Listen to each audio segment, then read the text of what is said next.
Billions and billions of galaxies.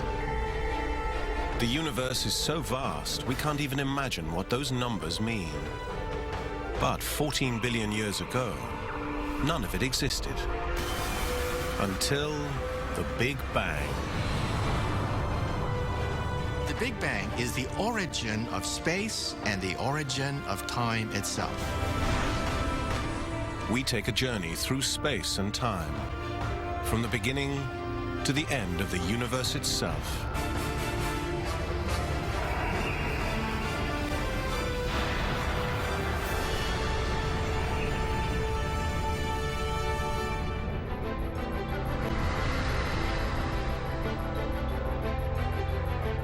This is our world.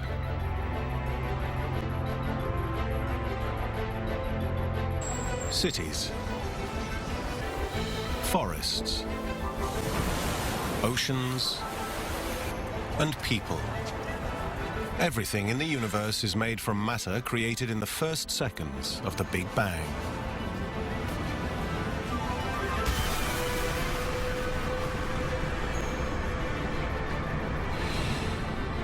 Every star, every planet, every atom, every blade of grass, every drop of water. Water is ancient. The hydrogen atoms in here were born moments after the Big Bang.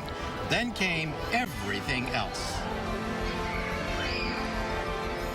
The Big Bang is the defining event of our universe and everything in it.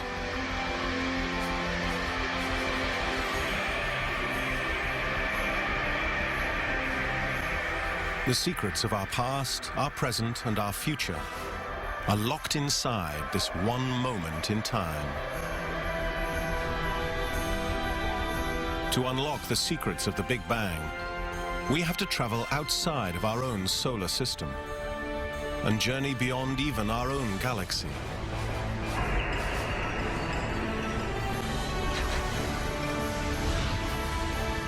As we travel into deep space, we're actually seeing into the past and getting closer to being able to witness the dawn of time itself.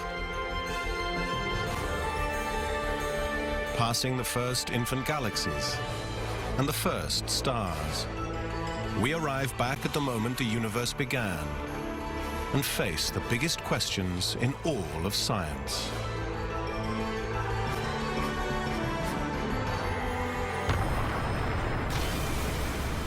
This is the holy grail of physics. We want to know why it banged. We want to know what banged. We want to know what was there before the bang. To get the answers, we've built machines the size of cities to simulate the conditions when the universe was created, as well as space telescopes to peer deep into our past.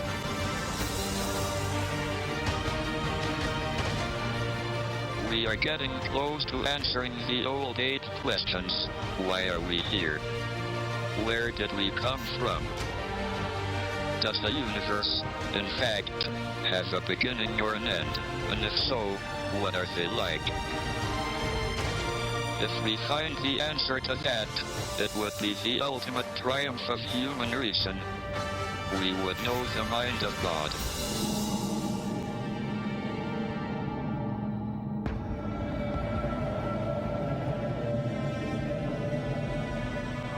The origin of the Big Bang is the greatest mystery of all time.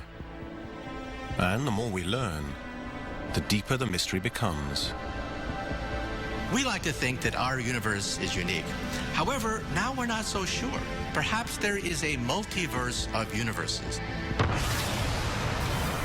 Another possibility is that our Big Bang is just one of many Big Bangs. But it may be one of just an infinite number of universes. And there may be other regions in that infinite number of universes where a Big Bang is just happening today. But there's only one universe we're sure of. And understanding this one is hard enough. Since the late 1920s, everything we know about how our universe works has been turned upside down. It's important to realize how much our picture of the universe has changed in the last century. At the beginning of the 20th century, the conventional wisdom in science was that the universe was static and eternal. In 1929, that all changed. At the Mount Wilson Observatory above Los Angeles, astronomer Edwin Hubble discovered that galaxies are not static in one place. Not only are they moving, but they're flying away from Earth at incredible speeds. And this was the first real evidence of the Big Bang. All galaxies on average were moving away from us, and stranger still, those that were twice as far away were moving twice as fast. And those that were 3 times as far away were moving 3 times as fast, and so on. Everything was moving away from us. It became known as Hubble's law. His discovery is still the starting point for exploration of the Big Bang. What Hubble convincingly demonstrated by seeing the motion of those galaxies is that the universe is expanding. Theoretically, an expanding universe must have started from a single point. So, by measuring how fast the universe is expanding, astronomers calculated backwards and worked out when it burst into life. People ask the question, how do you know that the universe is 13.7 billion years old? I mean, smarty pants, you weren't there 13.7 billion years ago. Well, when you watch television on videotape, you hit the stop button when you see an explosion, and you could run it backwards and see when it actually took place. The same thing takes place with cosmology. We can run the videotape backwards and then calculate when it all came from a cosmic explosion.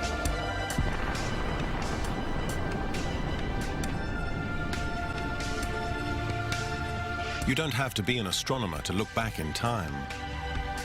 If you gaze up at the night sky, you're seeing stars that are millions of light years away, meaning it took the light from those stars millions of years to get here. So, if you look back far enough, you should be able to see the beginning of the universe.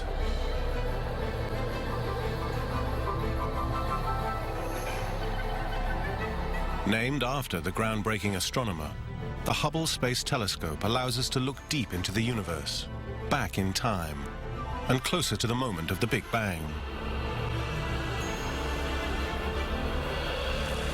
But for scientists, winding back the clock to the Big Bang was only the first step. When people first hear about the Big Bang Theory, they say, well, where did it take place? It took place over there, it took place over there. Where did it take place? Actually, it took place everywhere, because the universe itself was extremely small at that time.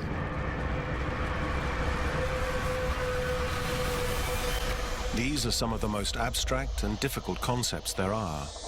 And this is another. What came before the Big Bang? The philosophers in ancient times used to say, how could something arise from nothing? And what's amazing to me is that the laws of physics allow that to happen. And it means that our whole universe, everything we see, everything that matters to us today, could have arisen out of precisely nothing. It's one of the biggest obstacles to understanding the Big Bang. First, you have to believe in the premise that something was created out of nothing. It's impossible to describe the moment of creation in human language. All we know is that from what may have been nothing, we go to a state of almost infinite density and infinite temperature and infinite violence. Understanding how nothing turned into something may be the greatest mystery of our universe. But if you understand that, you start to understand the Big Bang, when time and space began, and when a great big explosion created everything.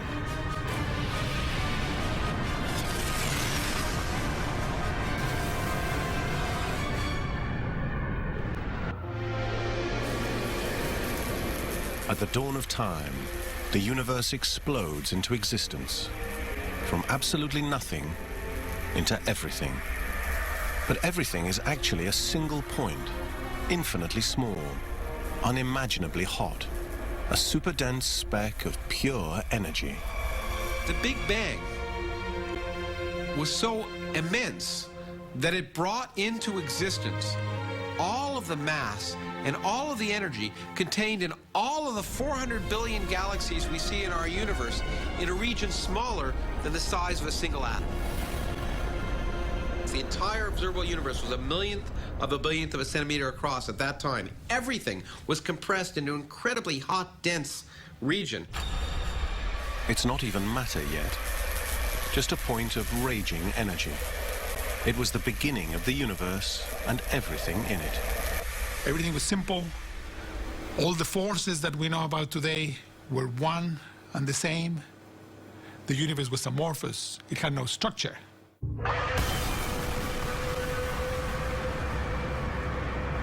In that instant of creation, all the laws of physics, the very forces that engineer our universe, began to take shape. The first force to emerge was gravity. The fate of the universe, its size, structure, and everything in it, was decided in that moment.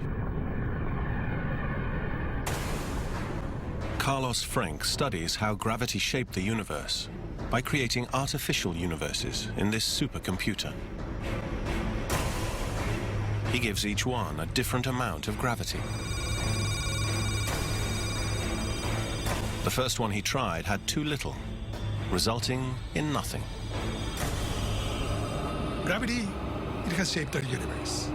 Or if gravity was weaker than it is, we would have a very boring universe in which everything would be flying apart so fast that there would be no galaxies forming. Next, he programmed a universe with too much gravity. If gravity was stronger than we think it is, again, we'll end up with a failed universe. Everything will end up in black holes. It has to be just so. It has to be just right. Luckily for us, the Big Bang got it just right. The perfect amount of gravity. In the turmoil of forces after gravity emerged, still a fraction of a second after the Big Bang, a shock wave of energy erupted and expanded the universe in all directions at incredible speed. All of space expanded by an unbelievably large factor in a fraction of a second. We think that in less than a millionth of a millionth of a millionth of a millionth of a second, space expanded by a factor bigger than a million, million, million, million times.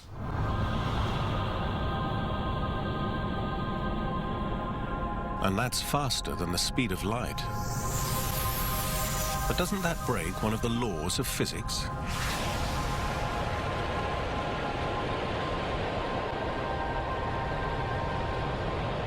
Even school children know that, quote, you can't go faster than the speed of light.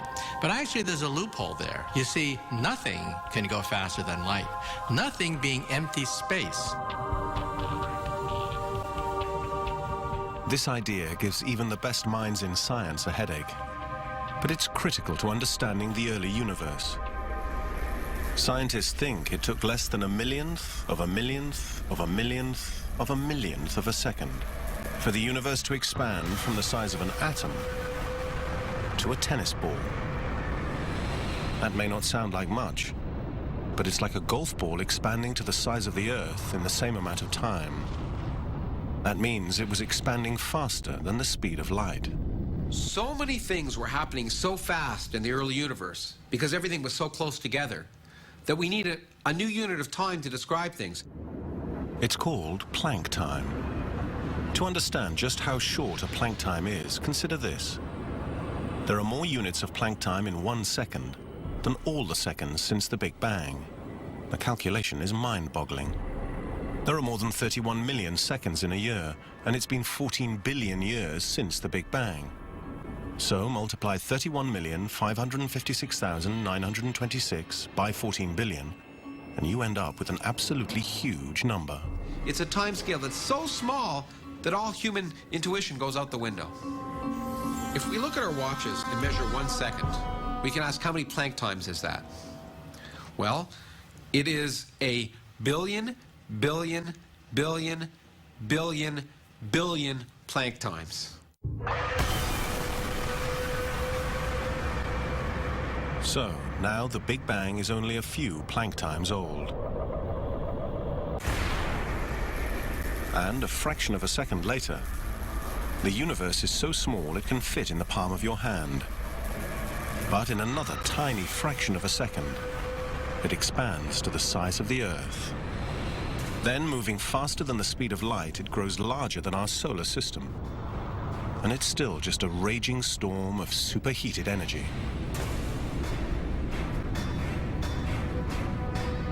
It'd be hotter and denser and more violent than anything that we can experience in the universe today. Even the interior of a star is calm and serene by comparison to the violence of the earliest moments of the Big Bang. Temperatures were so hot that even the atoms of your body would disintegrate. So hot, in fact, that the atoms would be ripped apart. They're trillions of degrees hot. But as the universe continues to expand, it also begins to cool. Dropping temperatures trigger the next stage in the universe's evolution. The raw energy of the explosion transforms into tiny subatomic particles. It's the first matter in the universe.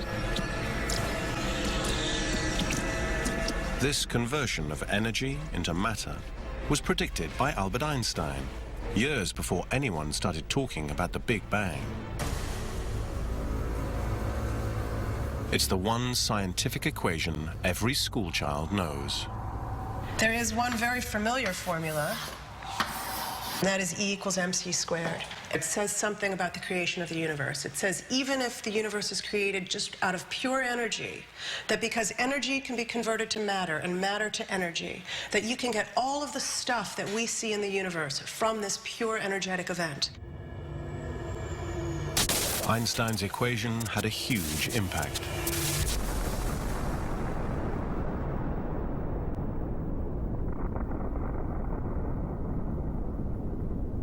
It led to the first nuclear bombs.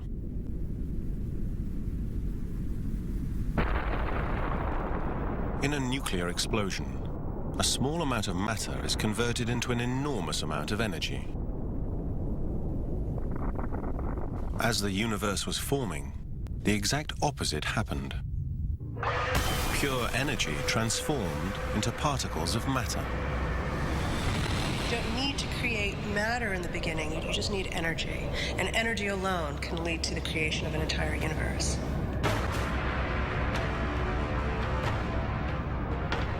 In just a fraction of a second after the Big Bang, the building blocks of our universe began to take shape.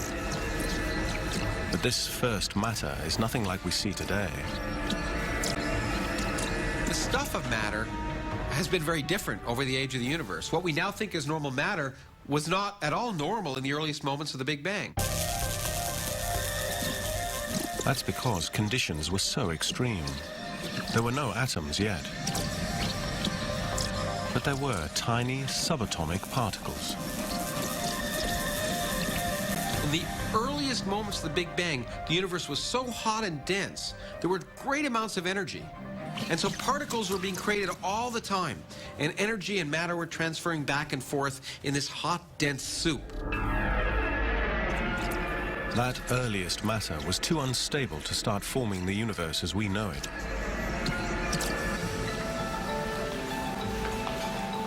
Think of it like this. Imagine rush hour at Grand Central Station in New York City as that superheated early universe. The commuters racing through the main concourse are subatomic particles. If you look at a crowd of people, a large crowd of people, they may appear random. That random quirky motion is very similar than what was happening to the particles in the universe in the earliest moments of the Big Bang. The extreme temperature of the early universe energizes the subatomic particles. They appear, they disappear. They race around at incredible speeds. It's pure chaos.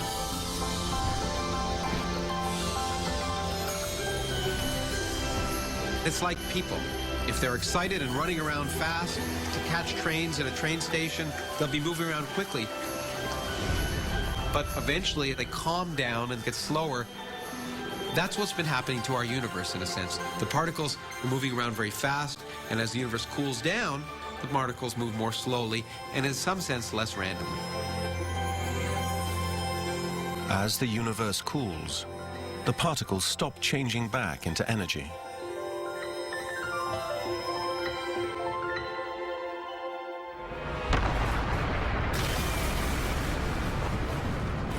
Now there are more and more subatomic particles, but it's still a hot, violent place. All this is happening in fractions of a second, too small to detect.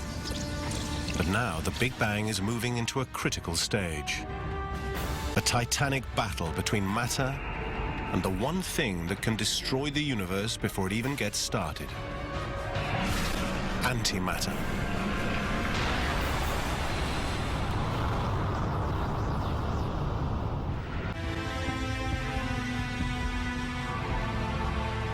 Everything in the universe is made from matter, from the smallest rock to the largest star. And all the matter there will ever be was created from the pure energy of the Big Bang.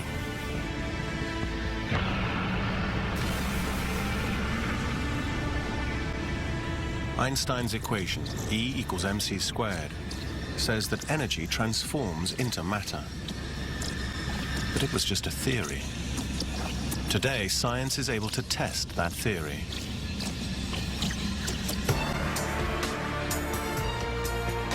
This is CERN in Switzerland, home to the world's largest machine. It's the size of a city and engineered to recreate the conditions millionths of a second after the Big Bang. If we want to probe ever smaller scales, paradoxically, we need an ever bigger machine. There's just no other way of doing it. So big machines means small physics, means early times, and therefore getting closer and closer to the origin of the universe itself. This monster machine is called a collider.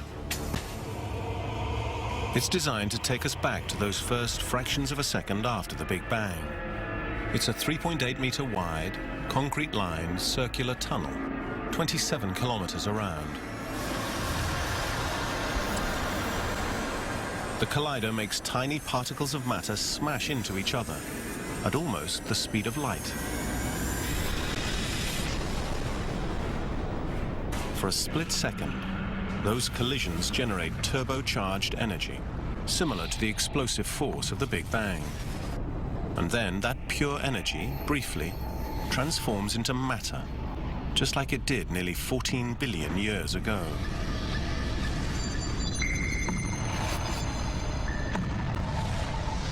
But this huge machine needs an enormous detector to see these collisions. This detector is 5 stories tall and weighs over 7,000 tons. And 7,000 tons, to give you a sense of perspective, is the weight of the Eiffel Tower. But as big as it is, it can't see the actual particles of new matter. They're only present for just a split second and move so fast, it can only record their trails. There's a lot of energy in these particles. They move very, very quickly, and so you need a very large amount of detector in order to be able to map the path of these particles very precisely. So the detector is so big because you need better resolution. It works exactly the same as a camera. The more pixels you have, the better the picture. It's exactly the same here. We just have a 5-story camera. Scientists hope that it'll reveal just how energy transforms into matter.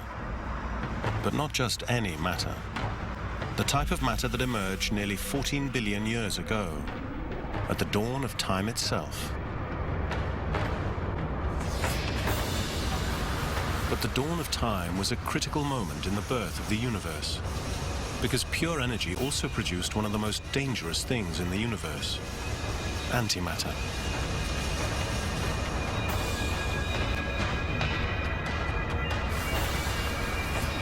Antimatter is the mirror image of ordinary matter. However, matter has one charge, and antimatter has the opposite charge.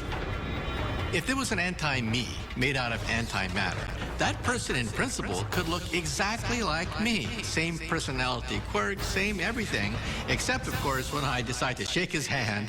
At that point, we both would blow ourselves to smithereens in a gigantic nuclear explosion. Matter with a positive charge clashes with antimatter with a negative charge. The fate of the universe hangs in the balance of this epic battle. Equal amounts of matter and antimatter will cancel each other out, and it's not good. A universe with equal amounts of matter and antimatter is equivalent to a universe with no matter at all, because the matter and antimatter will annihilate back into pure radiation. And there'll be nothing interesting, no stars and galaxies and people in between. It was a cosmic battle, and the side with the most forces would win. It was very close, but there was one winner. For every billion particles of antimatter, there were 1,000,000,001 particles of matter. That was the moment of creation. The one extra particle of matter in each little volume survives enough to form all the matter we see in the stars and galaxies today.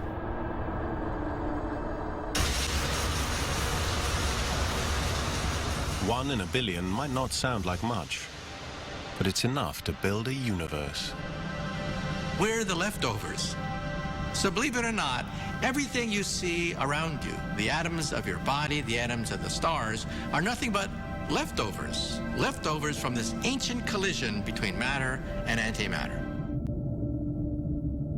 Could antimatter still exist?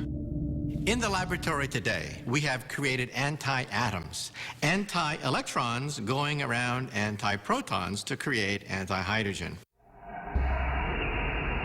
Antimatter by itself is quite harmless. It's only when it comes into contact with matter that the fireworks start.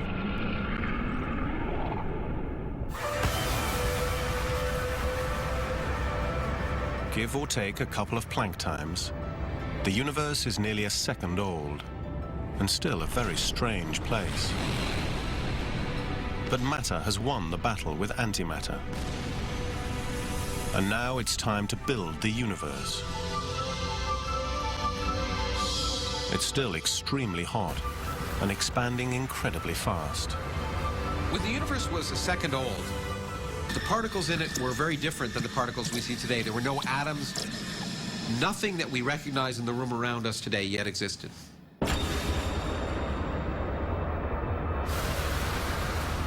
However, now all that begins to change. Temperatures continue to cool, and as the primitive particles keep slowing down, they start bonding together to form the atoms of the first elements. The first one to form is hydrogen. Then, over the next 3 minutes, the universe begins to create two more elements: helium and lithium.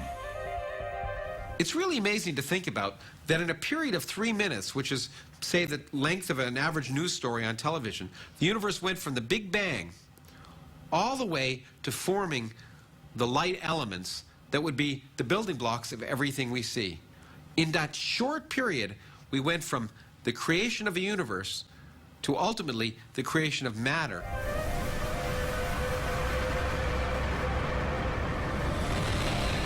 We went from a universe that was infinitely small to a universe that was light years in size. In the first 3 minutes, essentially everything interesting that was going to happen in the universe happened. However, you wouldn't have been able to see it. When we look at the night sky, we can see literally billions of years into the past, and we think it's always been that way. Nope, not true. 380,000 years after the Big Bang, that's when the universe began to become transparent.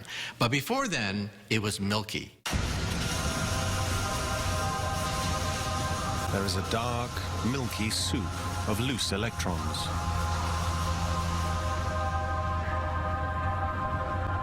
The young universe has to cool down enough for the electrons to slow down and stick to new atoms. It took a long time for all the hydrogen, helium, and lithium atoms in the universe to form. Scientists calculate it took 380,000 years for the electrons to slow down enough so that the universe could start mass-producing atoms. When that happens, the milky fog clears. The first light escapes and races across the universe. Nearly 14 billion years later, two young scientists in New Jersey pick it up by accident.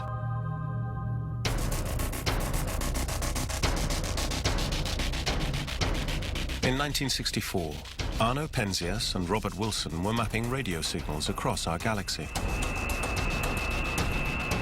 Everywhere they searched, they picked up a strange background hum. They first suspected their equipment. Pigeon droppings were on the antenna. Maybe these were causing the strange signal. But after cleaning the antenna, the mysterious hum remained. Penzias delivered a talk at Princeton University, and according to lore, one person in the back said, either you have discovered the effects of bird droppings or the creation of the universe. It was, in fact, the moment of creation, nearly 14 billion years ago, when those first atoms got their electrons. That's the moment when the Milky Cloud clears and a new universe comes into view for the first time. To capture better images of this critical event, NASA launched the Cosmic Observer Background Explorer satellite, or COBE. They pointed it out into space, where it took the temperature of the universe. By measuring differences in temperature across space, they created the first map of our early universe. We got gorgeous pictures, baby pictures of the infant universe when it was 380,000 years of age. But there were problems with it. The picture was very fuzzy. The COBE results were simply not good enough.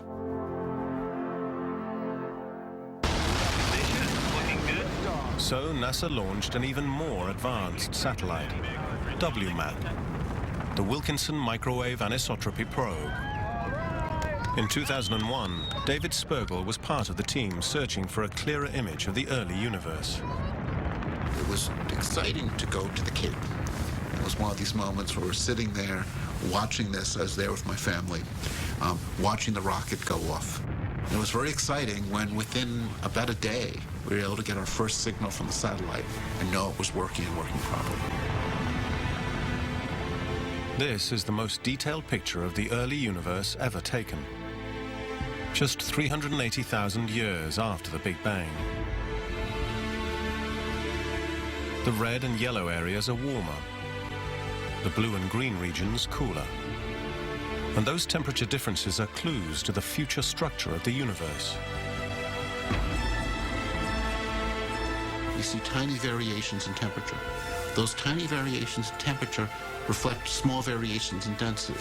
This region has more matter, this region has less matter.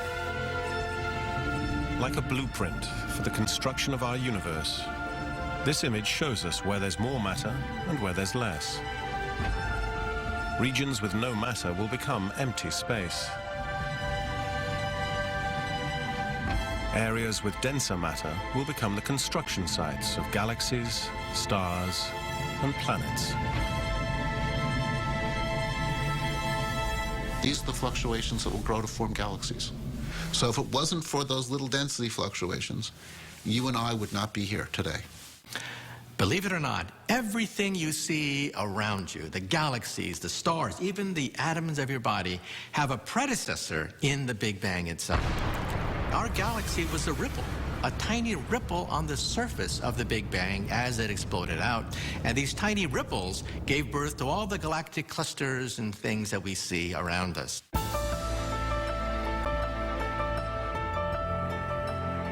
Our universe is now 380,000 years old and trillions of kilometers across. Clouds of hydrogen and helium gas float through space. It'll take another 200 million years before those gases create the first stars. These first stars ignited the universe into what must have been the most amazing firework.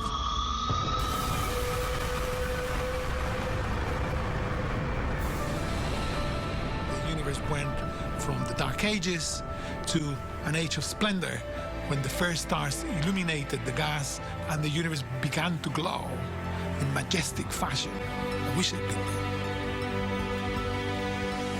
It was like Christmas tree lights turning on. The universe began to light up in all directions until you formed the beautiful mosaic we now see today.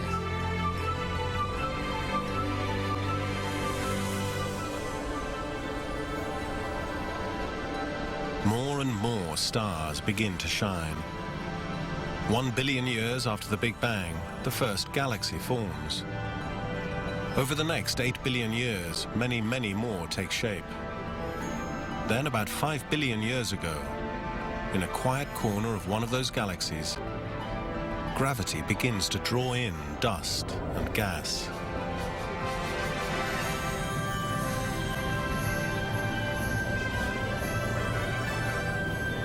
Gradually, they clump together and give birth to a star, our sun.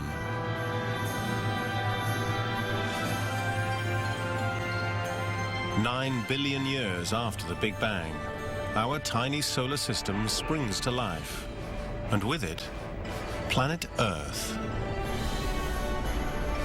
Everything there is exists because of the Big Bang, and it's still going on. Our universe is still expanding.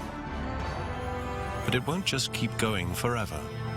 Our universe had a beginning, and it will also have an end.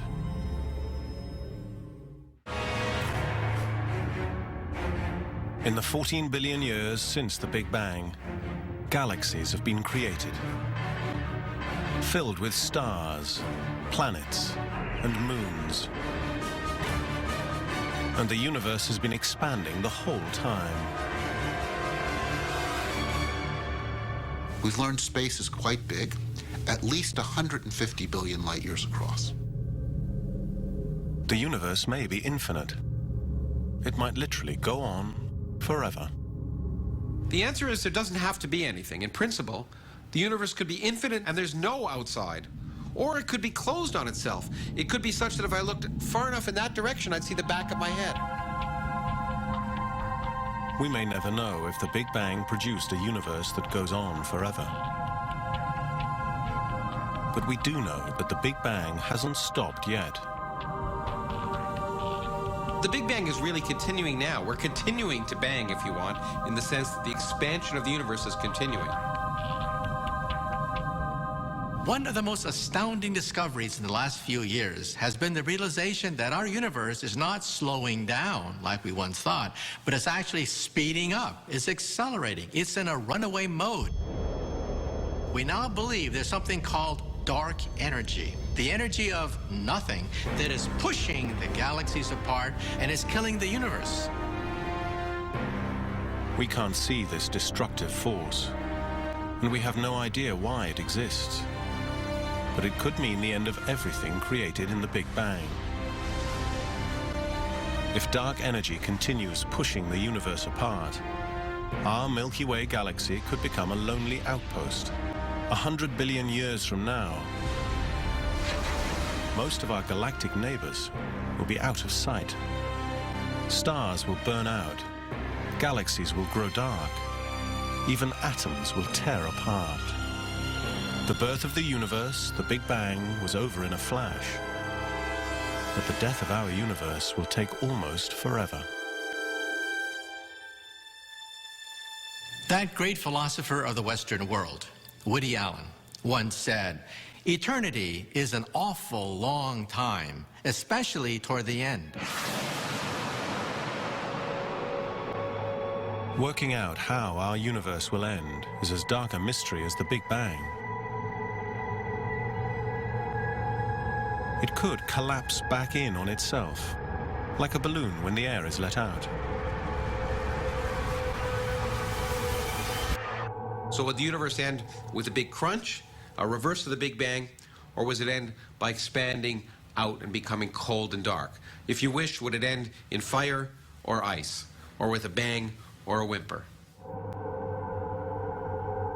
If the universe collapses, it might trigger another Big Bang.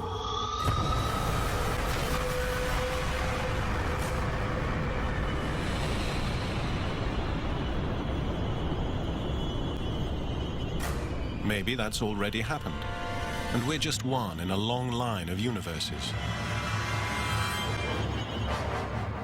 Personally, I believe in continual genesis. That is, there's a never-ending process whereby universes collide, split apart, give birth to new universes, perhaps with the different laws of physics within each universe. Maybe this isn't the first time it's happened. Maybe it's cyclic and it goes round and round again. Eventually we'll collapse and the whole thing will start over again. One universe or many, they all start with a Big Bang.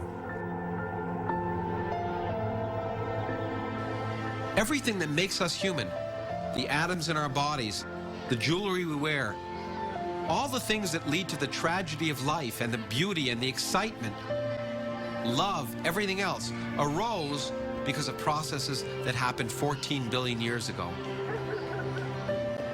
And if we really want to understand ourselves at some fundamental level, we really have to understand the Big Bang.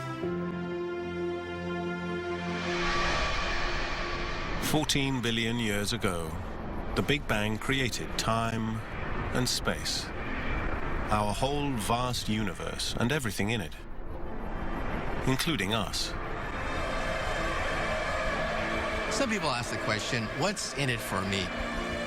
The Big Bang gave us everything we see around us. The distribution of galaxies and stars. It set into motion the creation of elements that we see in the universe.